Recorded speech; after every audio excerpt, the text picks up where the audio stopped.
Hi everyone, this is Terrible Dactyl. Welcome to Jurassic Plastic. Today I'm going to give you just a very quick overview on the methods that we use to date Carnegie Collection models. Now I'm not talking about, buying them a nice bouquet of flowers, taking them out to a nice restaurant or anything like that. I mean, how are we going to figure out what date, what year our Carnegie Collection models were actually produced? Because it's no secret that on most Carnegie Collection models, especially the original run of 17 or so models that came out, almost all of the stamps, the informational stamps on the bottom of the model, read 1988. 1988, the Carnegie, you can see right there. However, very few of the models that are in circulation today were actually produced in 1988. So how can you tell when your model was produced? Let's say you've got a model from the original run of Carnegie figures and you want to know, is this one of the original first pressing Carnegie model, or is this something that was re-released later, possibly a retool or a slight repaint or a later variant of that model? Well, we're going to look at some methods that you can use to date these models and figure out exactly what year they came out. So here I have two examples of the Carnegie Protoceratops. Both of them say 1988 on the bottom. These models probably, even the very first one was not released apparently until at least some point in 1989. So while the original Protoceratops model was manufactured probably in 1988, it did not hit retail stores. Nobody was really able to buy this model until at least 1989, possibly into the beginning of 1990, as far as I can tell from the research that I've done. Now you can see in these two different models here that there are some noticeable differences without even looking at the stamp on the bottom of the figure. There are some noticeable differences here in color and in the methods of paint application.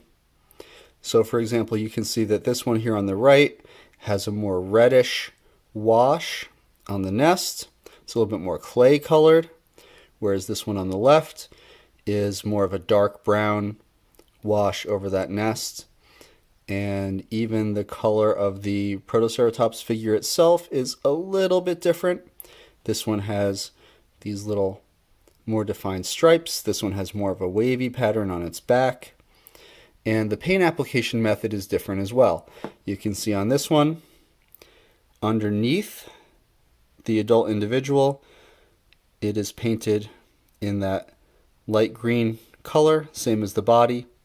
Whereas on this one, they actually went in, which was probably very tricky to do with that brown wash that they have over the rest of the nest, and painted underneath this model that dirt color without getting it on to the adult Protoceratops's belly there.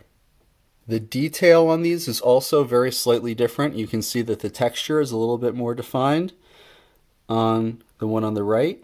The little bumpy scales there across the body, the face, and the frill. And on here, very slightly less defined. So how can we tell which of these is older? Obviously they're different, but just noticing a difference doesn't really give you a clue which one came first. Well, that's where we're going to have to rely on the date stamp, the informational stamp on the bottom of the model. And looking at those, you also can notice some pretty obvious differences. First of all, this one on the right, that stamp is much more clear, much more crisp, even down to the mold line right across the bottom of the base there. And on this one you can see it's a lot more washed out. Now what tends to happen in molds, especially if Safari at this time was not molding these, producing metal molds, but rather plaster molds or possibly even latex molds to produce these figures, is something which is called mold fatigue. So over time, as the mold is injected with plastic to produce the figure before it's painted, the fine details get fatigued. They get worn out. They get worn down by repeated use until they're a little softer and a little blurrier. So that can explain the lack of crispness here on the bottom stamp, as well as the lack of crisp detail on the actual figure itself compared to this one. So right away, I can tell just by the crispness of this mold that this one is probably the older model. Now that is not always going to help me though, because we do know that at some point around 1995 or 1996, most of the Carnegie Collection models were redone in colored vinyl, base colored vinyl, and were just painted on the details.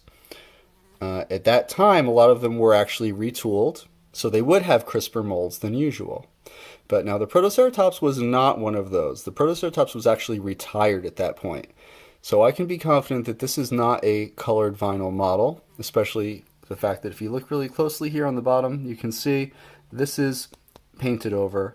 There's no exposed colored vinyl anywhere on this model. One really good clue that you can look for is changes to the information stamp. You can see this has a complete original information stamp. It's got the name of the dinosaur, it's got the size, it's got the date and the Carnegie. It says Safari Ltd, Miami, Florida, which is where Safari is based, and then it says Made in China. On this one, you can see that the actual information that you're given is different. It's got the name, it's got the size, it's got the date, it has Safari Ltd, but after that, the Miami, Florida has been removed. You can see here that that language has been carved out of the original mold, leaving a slightly raised mark here, and so has Made in China. You can see the raised mark here where Made in China used to be. And in its place, we've got the addition of the CE mark, certifying it for sale in the European Union. That mark started to appear on the Carnegie models, at least on the new Carnegie models, starting with the Carnegie in 1993. So pretty much any model you see that has a CE mark on it, you can date to around 1992 or 1993 in terms of when it was produced. So this all lines up in terms of the slightly sloppier paint application on this one, the mold fatigue that is evident on the details and on the date stamp, the removal of certain lines in the date stamp, the addition of the CE mark, all pegs this as a later model. This was probably produced around 1992 or 1993, possibly even later. We just know that it has to be some point before 1996 when the model was retired and put out of production. So based on all of these clues, I'm able to say with a reasonable amount of certainty that this Protoceratops model, with a richer paint scheme, sharper paint application, sharper sculpt details on the bottom of the model, that this is the older one. This was probably the original sculpt from one of the first run molds that was released in 1989. This one, I think, was probably released around 1992 or 1993. If you want to go back even further than that, we can look at some of the original first-run models, like the Allosaurus. Now, neither of these is original. There was a paint variant of Allosaurus that came before this color scheme, which probably debuted around 1990. But this is the original mold of Allosaurus, which has not been retooled. This is a later, slightly retooled mold, which you can see has also a slightly different paint job and paint application on it. This one has an overall lighter color scheme. This one has a darker airbrushed wash over some of those limbs. And the reason I can be confident that this one is the older Allosaurus is once again looking at that date stamp.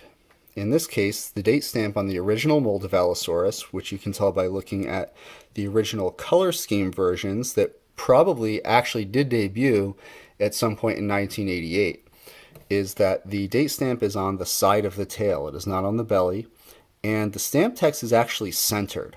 All of those original 1988 vintage molds had centered date stamp text.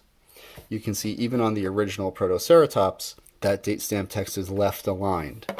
Now on the newer Allosaurus, You can tell it's been retooled because that date stamp is nowhere to be found, and the scale details have been tooled back into the place where it used to be.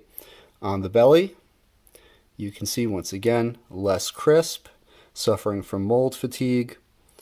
The Miami, Florida has been etched out. The Made in China has been etched out. The CE mark has been added, which pegs this variant of Allosaurus at around 1993. This one, I'm guessing, is from around 1990 or possibly the tail end of 1989 when they switched it to the black and green color scheme away from the original brown and yellowish green color scheme. Another detail is just the material of the plastic. This is one of the original release 1988 Carnegie models. This is the baby Apatosaurus. And you can see it has a centered date stamp. It lists Miami, Florida. It lists Made in China. There's no evidence here that this has been retooled in any way. One very interesting thing about a lot of the really, really early Carnegie models like this one is not only the obviously much drabber paint scheme than the follow-up models, but also just this really rubbery plastic. Look how rubbery this thing is. And one thing that this instantly reminded me of when I got this model in hand is some of my very, very first dinosaur toys that I ever owned. And the very first set of dinosaur toys that I ever owned was a set of Bullyland dinosaurs, these small ones, which included this Dimetrodon. And before I got these, I didn't even know what a dinosaur was. I must have gotten these when I was around 4 or 5 years old. But it's made of this sort of rubbery, very flexible plastic material. And it's made in a single base color vinyl with details painted onto the back, which is exactly how the original Carnegie models all were.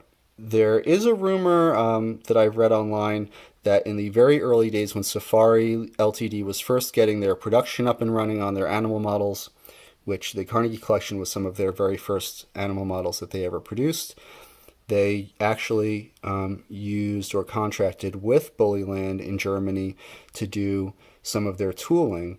And I wonder if some of the similarities between these early Bullyland models and the very, very early Carnegie models could be a result of that partnership.